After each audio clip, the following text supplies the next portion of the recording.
ভাইরে ভাই এই স্মার্টফোন যে কোন লেভেলের শক্ত সেটা হয়তো আপনি হাতে না নিলে বুঝবেন না। আমরা কথা বলছি ডুজি ব্র্যান্ডের আরো একটি নতুন স্মার্টফোন নিয়ে, ডুজি V30T। স্মার্টফোনটির মাঝে 10,800 mAh এর ব্যাটারি রয়েছে, নাইট ভিশন ক্যামেরা রয়েছে, তারপরে 108 মেগাপিক্সেলের main shooter, full HD plus রেজলিউশনের ডিসপ্লে, এইটাতে থাকছে ওয়্যারলেস চার্জিং সিস্টেম, তারপরে এইটার যে প্রসেসর মিডিয়াটেক ডাইমেনসিটি 1080, এবং সবচেয়ে বড় বিষয় হলো এই স্মার্টফোনটিতে 20 GB র্যাম রয়েছে। চিন্তা করা যায় একটা স্মার্টফোনে 20 GB র্যাম, আরো অনেক কিছু আছে, মানে মিলিটারি গ্রেডের একটা স্মার্টফোন। আর এটা নিয়ে পানি টানি সব জায়গায় ইভেন এইভাবে আশ্রানো যাবে।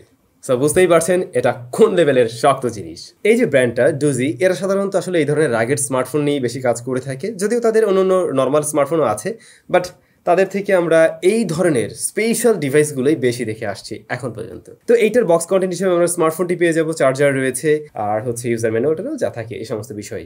স্মার্টফোনটি বেশ বাল্কি, অনেক বড় সড়ো। আগের যে ফোনটা নিয়ে আমরা রিভিউ করছিলাম S100, ওইটার লুকস আর এইটার লুকসের মাঝে খুব একটা তফাৎ আপনি দেখবেন না, জাস্ট কালারে আমরা পরিবর্তন দেখছি, এবারে নতুন কালার থাকছে।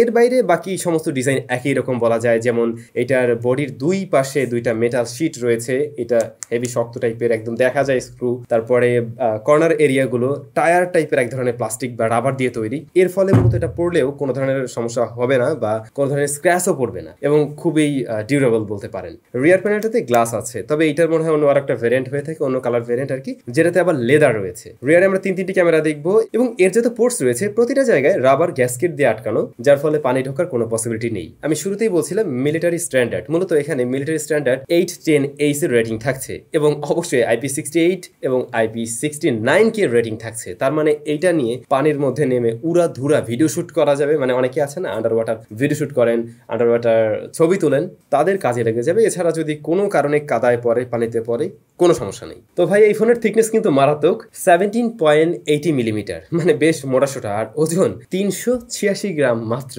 যেখানে 200 গ্রামের স্মার্টফোন হাতে নিয়ে আমরা বলি খুবই বাল্কি, খুবই ওজন মনে হয়, সেখানে এই স্মার্টফোনের ওজন তো বুঝতেই পারছেন, এটা আসলে হেভি ওয়েট, এবং এটা ক্যারি করতে হলে মানে আরো একজন পার্সন সাথে থাকলে সুবিধা হয়। তারপরেও অনেকেরই আবার এই ধরনের ফোন প্রয়োজন হয়, কারণ এটার মাঝে আসলে অনেক বড় একটা ব্যাটারি আছে, দ্যাটস ওয়াই এটার ভারীও হয়েছে। যাই হোক, আমরা একটু ভিতরে যাই। এর ডিসপ্লেটার সাইজ হলো 6.58 ইঞ্চ, মূলত ফুল এইচডি প্লাস রেজলিউশনের একটি panel, 120 hertz high refresh rate পাবেন এখানে, 401 হলো এর পিপিআই ডেন্সিটি, আর এটা IPS LCD প্যানেল অবশ্যই। তো আমরা হাই রিফ্রেশ রেট দেখছি এবং ফুল এইচডি প্লাস রেজলিউশন। সাধারণত এই ধরনের রাগেড ফোনগুলোতে মানে হাই রেজ ডিসপ্লে দেয় না, আবার হাই রিফ্রেশ রেটও দেয় না। তো ডুজি এখন সময়ের সাথে তাল মিলাচ্ছে, এটা ভালো বিষয়, বাট একটা জায়গায় পিছিয়ে আছে। এই যে দেখুন, এখানে আমরা ওয়াটার ড্রপ নচ দেখছি, যে বিষয়টা একটু দৃষ্টিকটু লাগছে, বাট আসলে এই ধরনের ফোনের ডিজাইন এমনই হয়। উপরে নিচে বিশাল বড় বড় চিন বেজেল দেখছেন আপনারা, মূলত এই ফোনটাকে প্রোটেক্ট করার জন্যই এরকম ব্যবস্থা। তো এই ডিসপ্লেটা এমনিতে বেশ কালারফুল, বেশ কন্ট্রাস্টি একটা ডিসপ্লে, আবার ইনডোরের জন্য ঠিকঠাক আছে, বাট আউটডোরে আমার মনে হয়েছে এটা আরেকটু ব্রাইটনেস হলে ভালো হতো, যেহেতু এই ধরনের ফোনগুলো ব্যবহার করবে যারা অনেক রাফ অ্যান্ড টাফ ইউজার, বাইরে দৌড়দৌড়ি করে, সাইকেলিং ঠিক না, যারা হাইকিং করে, পাহাড় পর্বতে যায়, সেরকম মানুষদের জন্য বেশি দরকার। তারা যেহেতু আউটডোরে থাকবে, আর একটু ব্রাইটনেস থাকলে ভালো হতো। এমনিতে টাচ রেসপন্স ভালো পেয়েছি এটার, আর ডিসপ্লেতে কোনো ধরনের শিফটিং ইস্যু কিন্তু পাইনি, বাকি ওভারঅল ঠিকঠাক আছে। ডিসপ্লেটা যদি রাকেট ফোনে চিন্তা করেন তাহলে ঠিক আছে, বাট আধুনিক যুগের স্মার্টফোনের সাথে কম্পেয়ার করতে গেলে পিছিয়ে থাকবে কিছুটা। অলরাইট, এর ক্যামেরা 108 মেগাপিক্সেলের বলছিলাম মেইন শুটার, দেন 20 মেগাপিক্সেলের একটি নাইট ভিশন ক্যামেরা রয়েছে, যা মূলত সনির সেন্সর, সনি IMX350, আর মেইন সেন্সরটা হলো স্যামসাং এর SM2। এর পাশাপাশি আরো একটি 16 মেগাপিক্সেলের ক্যামেরা রয়েছে, যা মূলত ওয়াইড অ্যাঙ্গেলে ছবি নেবে। ফ্রন্ট ফেসিং ক্যামেরা 32 মেগাপিক্সেলের। তো এর ছবিগুলো আপনাদের কাছে কেমন লাগছে? ডিলাইটের ছবিগুলো কিন্তু অবশ্যই ইউজেবল, এবং সেখানে আমরা মোটামুটি ভালোই শার্পনেস ডিটেল দেখছি। যদি কিনা এটাকে আপনারা 20 এর আশেপাশের স্মার্টফোনের সাথে কম্পেয়ার করেন, দেন অবশ্যই কম্পেয়ারেবল, এবং অনেক স্মার্টফোনের থেকেও হয়তো এগিয়ে থাকবে, বা 25K এর মধ্যেও অনেক স্মার্টফোনের সাথে কম্পেয়ারেবল। কিন্তু এর মেইন ক্যামেরা মূলত ডে লাইটেই ভালো ছবি দিতে পারে, লো লাইটের দিকে বা নাইটে খুব একটা ভালো রেজাল্ট পাবেন না। আলট্রাওয়াইড শুটারের কালার কিছুটা চেঞ্জেস লক্ষ্য করা যায় মেইন শুটারের সাথে কম্পেয়ার করতে গেলে, এর বাইরে আমরা দেখি প্রপার লাইটিং কন্ডিশনে এটাও একটা ইউজেবল ছবি দিচ্ছে। তো এর মেইন ক্যামেরা এবং আলট্রাওয়াইড ক্যামেরা খুব আহামরি লেভেলের কিছু না হলেও আমাকে বেশি আকর্ষণ করছে এর নাইট ভিশন ক্যামেরা। এইটা ভাই, এটা জোস জিনিস, একদম ঘুটঘুটে অন্ধকার, মানে সোজা কথা কোনো লাইট নেই, একদম কোনো লাইট নাই, তারপরেও ওই ক্যামেরা দিয়ে আপনি চাইলে ছবি তুলতে পারবেন। হ্যাঁ, ছবিগুলো অবশ্যই কালারফুল ছবি না, সাদা কালোতে আসবে ঠিকই, কিন্তু ছবি ঠিকই আসছে। যারা ওই যে বলছিলাম বনে বাদরে দৌড়াদৌড়ি করবেন, তাদের কাজে লেগে যাবে। হয়তো আপনি তখন কোনো ছবি নিতে পারবেন, বা আপনি রেখে এই স্মার্টফোনটা রেখেও টানা শুট করতে পারবেন, যেহেতু অনেক বিশাল বড় ব্যাটারি রয়েছে। আমি লং টাইম শুট করে দেখছিলাম এই স্মার্টফোনটা গরম হয়ে যে ক্যামেরা বন্ধ হয়ে যায় বা এই ধরনের কোনো ইস্যু কিন্তু আমি ফেস করিনি। তো বলা যায় আপনারা নাইট মোডে এটা দিয়ে ভিডিও শুট করতে পারবেন লং টাইম। মেইন ক্যামেরায় ভিডিও রেকর্ড করা যায় সর্বোচ্চ 4K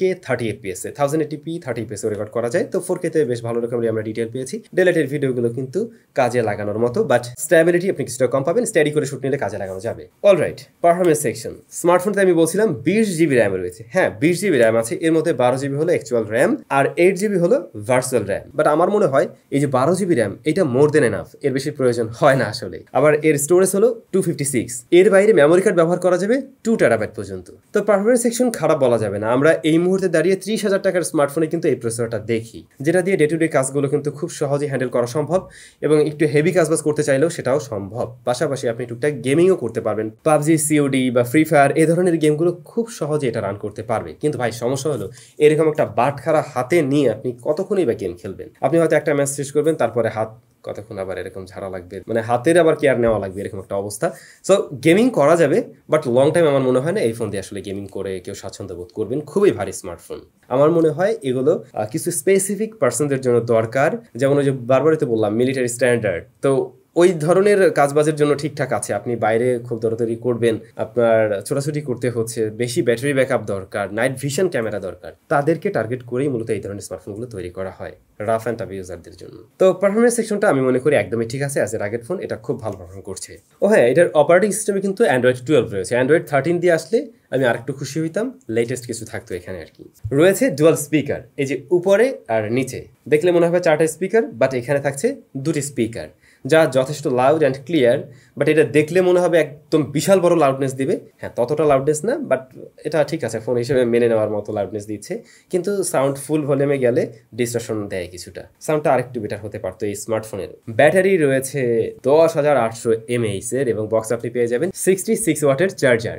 এছাড়াও এই স্মার্টফোনটি সাপোর্ট করে কিন্তু ওয়্যারলেস চার্জিং সিস্টেম 15 ওয়াট। তো এই 66 ওয়াটের চার্জিং সিস্টেম দিয়ে এই ফোনকে চার্জ করতে সময় লেগে যায় প্রায় 2.5 ঘন্টার মতো। আর ওয়্যারলেস চার্জিং সিস্টেম দিয়ে আমি ফুল চার্জ করে দেখিনি, বাট এরকম একটা ফিচার এই ধরনের রাগেড স্মার্টফোনও দিয়ে দেবে, এটা আসলে মানে আমার আশার বাইরে ছিল।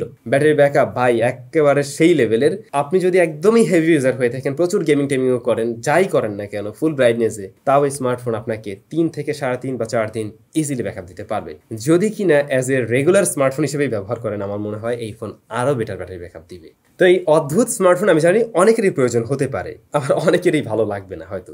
তো যাদের প্রয়োজন তারা কোথায় পেতে পারেন? এই ফোনটা আসলে বাংলাদেশে পাওয়া যায় না। এর আগেও আমি বলছিলাম ডুজি কোনো মানে অফিসিয়াল কার্যক্রম বাংলাদেশে করছে না, বাট হ্যাঁ আপনি চাইলে বাইরে থেকে আনতে পারবেন। ডুজি মূলত আমাদের কাছে এটা পাঠিয়েছিল একদম সেই সুদূর চায়না থেকে। তো তাদের একটা লিঙ্ক দেওয়া থাকবে। এটার রেগুলার প্রাইসটা হচ্ছে গিয়ে $550 মতো। বাট এই মুহূর্তে যারা ভিডিও দেখছেন, অর্থাৎ স্যামসাং চ্যানেলের সাবস্ক্রাইবারদের জন্য স্পেশাল একটা ডিসকাউন্ট আছে। সেটা লিঙ্ক টিঙ্ক সবকিছু ভিডিও ডেসক্রিপশনে দেওয়া থাকবে। ওইটার থ্রুতে যদি কিনেন সেক্ষেত্রে আরো কিছুটা কম দামে কিনতে পারবেন। আর বাংলাদেশের একটা শপের সাথে আমি যোগাযোগ করছিলাম, ওরা বললো যে ওরা তো মাঝে মধ্যে বাইরে থেকে ফোন আনে, হয়তো ওরাও ট্রাই করতে পারে। যদি কারো প্রয়োজন হয় তাদের সাথে যোগাযোগ করে দেখবেন, ডেসক্রিপশনে তাদেরও ইনফরমেশন দেওয়া থাকবে আর কি। এখন ফাইনালি যদি বলি এই স্মার্টফোনটা আগের ফোনের চাইতে মানে কোন জায়গায় ইমপ্রুভমেন্ট নিয়ে আসলো, আগের থেকে এখানে আমরা ইমপ্রুভমেন্ট মূলত দেখছি পারফরমেন্স সেকশনে। বাকি বিষয়বস্তু কিন্তু সিমিলারই ছিল। সো যাদের রাগেড ফোনই লাগবে, একটু বেশি পারফরমেন্স দরকার, তারা চাইলে এই ডিভাইসটাও দেখতে পারেন। বাট এটার অ্যাভেলেবিলিটি তো বললামই। সো এই আর কি, আপনাদের কাছে কেমন লাগছে এই অদ্ভুত স্মার্টফোন অবশ্যই কমেন্ট করে জানাবেন। সবাই ভালো থাকবেন, সুস্থ থাকবেন, দেখা হচ্ছে নতুন ভিডিওতে।